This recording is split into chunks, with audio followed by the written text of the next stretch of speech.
প্রায় সব জেলা থেকে চিঠি আসে আমাদের কাছে। আজ প্রথম যেখানকার চিঠি শুরু করব সেটি হুগলির চিঠি। শ্রীরামপুর থেকে লিখেছেন ধ্রুব বাগচি। আপনার সম্বোধনটা ভারী ভালো, দিনের প্রথম বন্ধু। যদি কারুর চোখের ভাষা বাঁধ ভাঙা জলের মতো কাউকে ভাসিয়ে নিয়ে যায়, তখন তার বেঁচে থাকা সার্থক বলে মনে হয়।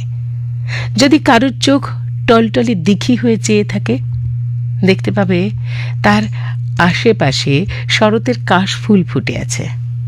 অথবা যদি কারুর চোখ ছায়া ছায়া রোদের মতো কিছু বলতে চায়, তখন তাকে জিজ্ঞাসা করতে ইচ্ছে করে, তোমার কি মন খারাপ? বলি যুবক বয়সের একটি কথা। একবার কলেজে বন্ধুদের সঙ্গে বেড়াতে গেলাম দিল্লি, ওখান থেকে আগ্রা। তারপর তাজমহল দেখে বেরিয়ে আসার পথে একটা রেস্টুরেন্টে ঢুকে খাওয়া দাওয়া। খাওয়া শেষে বেসিনে হাত ধুতে গিয়ে দেখি 5-6 জনের একটি লাইন। সেখানে দাঁড়িয়ে সামনের আয়নায় দেখি আমার পিছনে একজন মধ্যবয়সী মহিলা রয়েছেন হাত ধোবার জন্য। কিন্তু না, চোখে চোখ পড়তেই মুহূর্তে স্থবির হয়ে গেলাম। দেখলাম স্থির চোখে তিনি আমায় লক্ষ্য করছেন।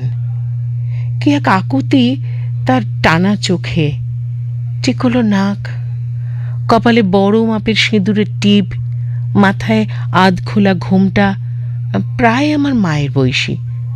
তারপরেই দেখলাম তার হাত তো শুকনো। হাত ধুতে আসেননি, তবে কি? একে কি বলবো বন্ধু, এত বছর পরেও ভুলতে পারিনি সেই চোখ আমায় ঠিক কি বলতে চেয়েছিল।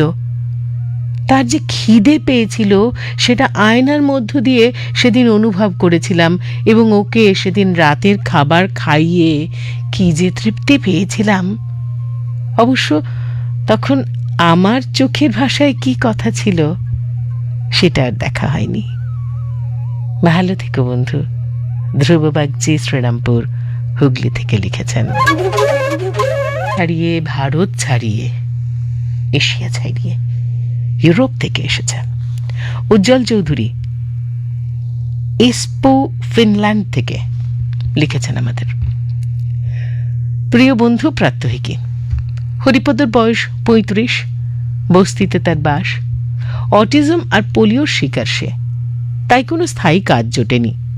বাবার ছাতা সারানোর দোকানের পাশে বসে লটারির টিকিট বিক্রি করে সে। বিকেলে 5টা বাজলেই লটারির ফল জানতে ভিড় জমে। মাসে 600 টাকা খরচ করলেও 500 টাকা লাভ হয়, আর বাকিটা স্বপ্ন দেখার দাম। হরিপদ চোখের ভাষা বুঝতে পারে। প্রতিদিন সে দেখে কত লোকের চোখে ক্ষণিকের আশার ঝলক, পরক্ষণেই হতাশা। তবুও আবার নতুন লটারি কিনে সুদিনের স্বপ্ন দেখা শুরু। মাঝে মধ্যে সামান্য টাকা জিতলে চোখে ফুটে ওঠে ছোট্ট এক আনন্দের হাসির ভাষা। কিন্তু আজকের দিনটা আলাদা। আজ সে দেখেছে সত্যিকারের চোখের ভাষা। 20 টাকার লটারি কিনে এক মাছ বিক্রেতা জিতেছে 35,000 টাকা। সঙ্গে ছিল ভয়ের ভাষা, তার লটারির টিকিটটা সামলে রাখতে হবে। দোকান গুটিয়ে হরিপদ বাস স্ট্যান্ডের পাশে সুলভ শৌচালয়ে এসে বসে।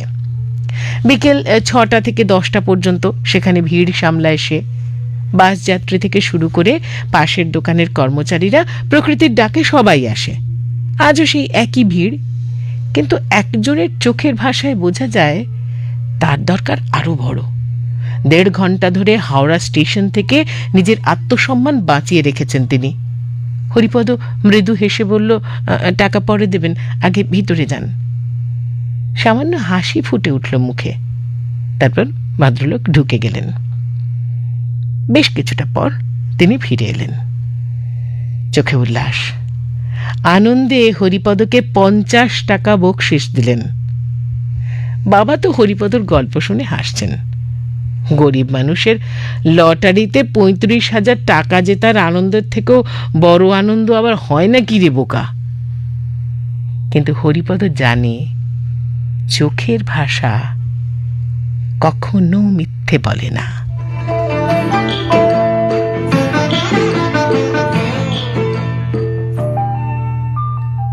উজ্জ্বল চৌধুরী, এসপো, ফিনল্যান্ড। হ্যাঁ, বহরা, বীরভূম। সেই সে চেনা চোখের ভাষা, মনের ভাষা, প্রাণের ভাষা, নিত্য আমার বাতায়নে খেলে বেড়ায়, জাগায় আশা। বৃষ্টি শেষে ওই চোখেরই রামধনু রং মেখে মেখে আনমনে চুপ কাটত বিকেল, দু চোখ জুড়ে স্বপ্ন এঁকে।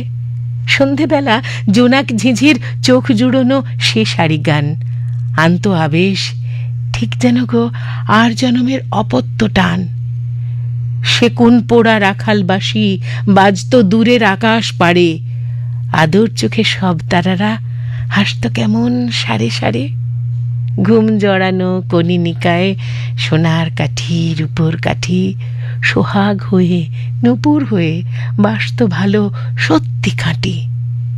দুষ্টু আমার নিধারা চোখ একলা আপন কইত কথা, অথই গাঙে বাইত খেয়া উঠত জমে বুকের ব্যথা। চাঁদের হাসি চাঁপার তলে খেলত এসে লাজুক পায়ে, মুগ্ধতাতে দেখত এ চোখ টুকরো আলো তোমার গায়ে। ভোরের তারা বকুল বনে মুক্ত হয়ে থাকত ঝরে, ফুল কুড়োতে আসতে তুমি, সেসব কথা মনে পড়ে। এই তো এখন টুকরো কথা যাপন পথে রোজ প্রতিদিন, সহজভাবেই কই যদিও ভিতর ঘরে বাজে সে বিন। ইচ্ছে করে ওই দু চোখে আবার খুঁজি স্বপ্নগুলো, ভাবি কিন্তু জট পাকিয়ে ভাবনা হারায় সে চাল চুলো। প্রাত্যহিকী, তোমার কাছে আজকে না হয় এইটুকু থাক, অনুভবের চরণগুলো কেমন যেন হারাচ্ছে বাক। স্বপন মুখোপাধ্যায়, বহরা, বীরভূম থেকে ছন্দে লেখা আপনার চোখের ভাষা। এ মাসের প্রথম পক্ষের বিষয় মনে করিয়ে দিল সেই প্রিয় গান চোখের ভাষা লুকিয়ে রাখা। লিখেছেন স্বরাজ বিশ্বাস, LC অরবিন্দনগর, পশ্চিম বর্ধমান থেকে। সত্যি বন্ধু, চোখের এই ভাষার মধ্যে লুকিয়ে রয়েছে নানা রঙের সংকেত। বিশ্বকবি বলেছেন, ওই যে ছেলে কাতর চোখে দোকান পানে চাহি, একটি রাঙা লাঠি কিনবে একটি পয়সা নাহি। প্রমথ চৌধুরীর মন্ত্রশক্তি গল্পে ঈশ্বর পাটনির সেরা লাঠিয়াল হবার রহস্যের মধ্যে প্রতিপক্ষের চোখের ভাষণ পড়া হলো অন্যতম। আর অপুর সংসার ছবির সেই প্রশ্ন, তোমার চোখে কি আছে বলো তো? তবে আজ যে চোখের ভাষার কথা বলছি, সে ভাষা আজও বুঝতে পারিনি। সত্যি, যে ভাষা লুকিয়ে রাখা সহজ ছিল। তখন অষ্টম শ্রেণী, বাড়িতে ইঁদুরের উপদ্রবে বিরক্ত হয়ে ইঁদুর ধরা ফাঁদে একটা বড় ধেড়ে ইঁদুর ধরেছিলাম, কিন্তু মারতে পারিনি। বেশ কয়েকদিন ওকে খাইয়ে দাইয়ে যেদিন ওকে পাড়ার বাইরে মাঠের জঙ্গলে ছেড়ে দিলাম, ও চলে গেল। কিন্তু একটু পরেই চি চি শব্দে তাকিয়ে দেখি ও আমার দিকে কালো চোখে কি যেন বলতে চাইছে। আবার ছেড়ে দিলাম, কিন্তু আবার ওই কালো চোখ আর চি চি শব্দ। বন্ধু প্রাত্যহিকী, সেদিনও চোখের ভাষা বুঝতে পারিনি। একরকম দৌড়ে ওকে ছেড়ে এসেছিলাম। আজও মনে পড়ে ওর সেই কৌতূহলের চাহিনি, আজও ভেবেই চলেছি। স্বরাজ বিশ্বাস, LC অরবিন্দনগর জেলা, পশ্চিম বর্ধমান।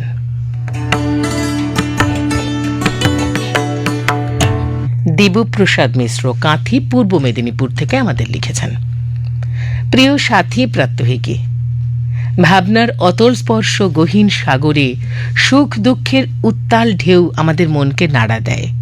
সুখের বাতায়নে কিংবা বেদনার বালুচরে বিক্ষুব্ধ সে ঢেউয়ের অভিঘাতে আমরা আলোড়িত হই।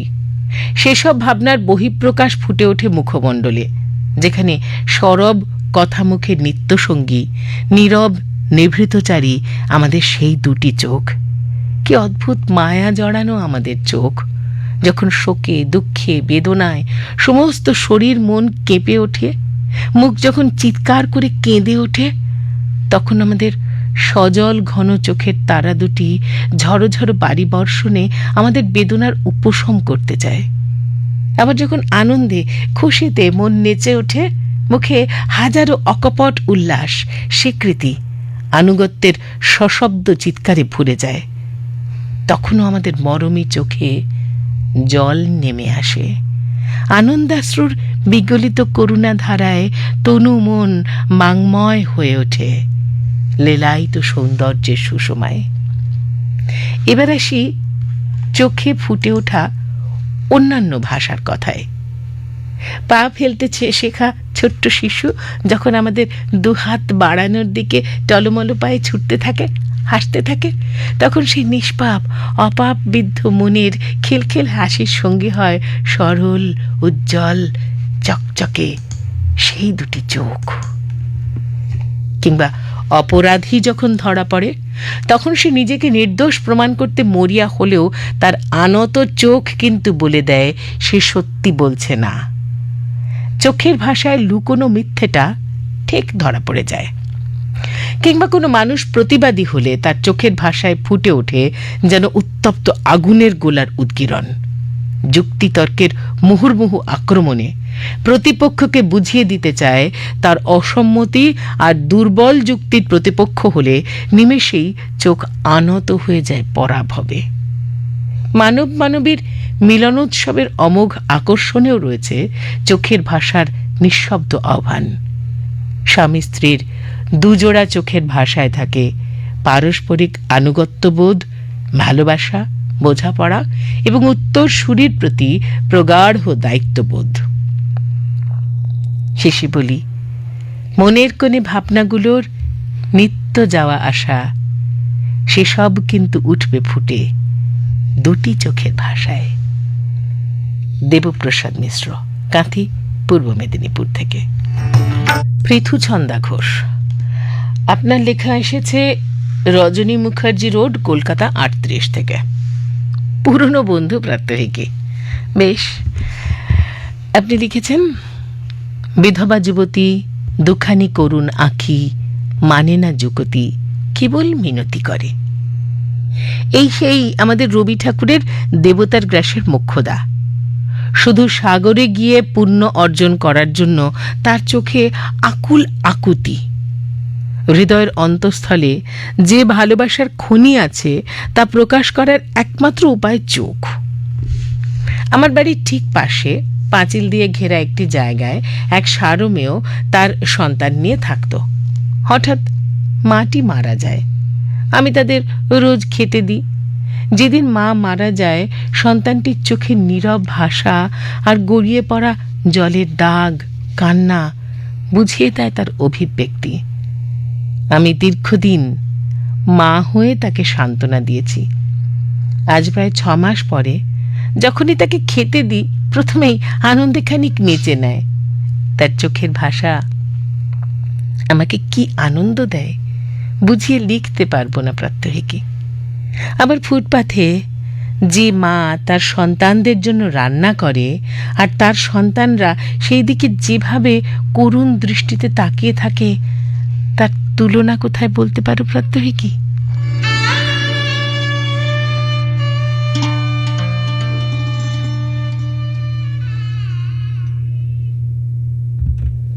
এবার একটু হালকা কথায় আসি। আচ্ছা প্রাত্যহিকী, বইমেলায় অস্তমিত সূর্যের রক্তিম আভায় কোণে দেখা আলোয় যে কিশোর ছেলেটি পাশ দিয়ে যাওয়া কিশোরীটির দিকে মন্ত্রমুগ্ধ হয়ে তাকায়, সেই দৃষ্টি দেখেছ? আহা, চোখের ভাষা যুগ যুগ জিও। আবার কিশোরী বেলার সেই স্কুলের প্রধানা শিক্ষিকার রক্তচক্ষু, উফ, সে তো সারা জীবনে ভোলার নয়। কি বলো? পৃথুছন্দা ঘোষ লিখেছেন রজনী মুখার্জি রোড, কলকাতা 38 থেকে। মানুষ শুধু মুখ দিয়ে কথা বলে না, চোখের মাধ্যমেও মানুষ ভালোবাসা, সুখ, দুঃখ, রাগ, বেদনা প্রকাশ করে। তবে সেই চোখের ভাষা বুঝতে হলে মনের মতো মন থাকা চাই। লিখেছেন দীপা বাগচি, ধনিয়াপাড়া, ব্যারাকপুর থেকে। ছোটবেলায় দুষ্টুমি করলে মা বাবার রাগান্বিত চোখের ভাষাই শাসনের পক্ষে যথেষ্ট ছিল। আবার মা বাবার পছন্দ মতন কাজ করলে তখন তাদের চোখে খুশির ভাষা ফুটে উঠত। যত বড় হয়েছি বিভিন্ন ধরনের চোখের ভাষা বুঝতে শিখেছি। স্কুলে ক্লাস চলাকালীন বন্ধুরা মিলে কথা বললে দিদিমণি এমন কড়া চোখে তাকাতেন যে আমরা সবাই চুপ করে যেতাম। শ্রাবণের এক সন্ধ্যায় যেদিন 4 চোখের মিলন হয়েছিল, সেদিন আমাদের দুজনের চোখের ভাষায় ছিল প্রেমের স্বপ্ন। একান্নবর্তী পরিবারে যখন দাম্পত্য জীবন শুরু করলাম, চারিদিকে জোড়ায় জোড়ায় চোখ, তখন দুজনেই চোখের ইশারাতেই মনের কথা বলতাম। যখন প্রথম মা হলাম, কান্না শুনে কিংবা সহজ সরল চোখের ভাষাতেই শিশুর চাহিদা বুঝতে পারতাম। অন্ধ কানাইরা যখন গান শুনিয়ে ভিক্ষে করে, তখন তাদের চোখের ভাষায় অসহায়ত্ব দেখে মনটা খারাপ হয়ে যায়। অথচ দৃষ্টিহীনদের দৃষ্টিদান এখন আর স্বপ্ন নয়। চিকিৎসকদের নিরন্তর প্রচেষ্টায় অস্বচ্ছ কর্নিয়ার জায়গায় মৃত ব্যক্তির স্বচ্ছ কর্নিয়া প্রতিস্থাপন করে প্রাত্যহিক দিনগুলো যাদের নিকষ কালো অন্ধকারে ঢাকা থাকে, তাদের চোখে দৃষ্টিপ্রদীপ জ্বালানো যায়। দুঃখের বিষয়, প্রতি বছর ভারতে লক্ষ লক্ষ মানুষ মারা যায়, কিন্তু কুসংস্কার আর ভ্রান্ত ধারণার ফলে মানুষের মূল্যবান চোখ দুটি পুড়িয়ে অথবা কবর দিয়ে আমরা নষ্ট করে ফেলি। এর কারণ অন্ধ ধর্মীয় সংস্কার। কিন্তু ধর্ম এখানে বাধা নয়, প্রয়োজন মানবিকতার। মরণোত্তর চক্ষুদানকে আন্দোলনে রূপান্তরিত করে কুসংস্কার এবং ভ্রান্ত ধারণাদের পুড়িয়ে দিয়ে আমরা মানবিক বিজ্ঞান মনস্কতার পরিচয় দিই। দৃষ্টিহীনেরা খুঁজে পাক চোখের ভাষা, উপভোগ করুক জীবনের স্বাদ। লিখেছেন দীপা বাগচি, ধনিয়াপাড়া, ব্যারাকপুর থেকে।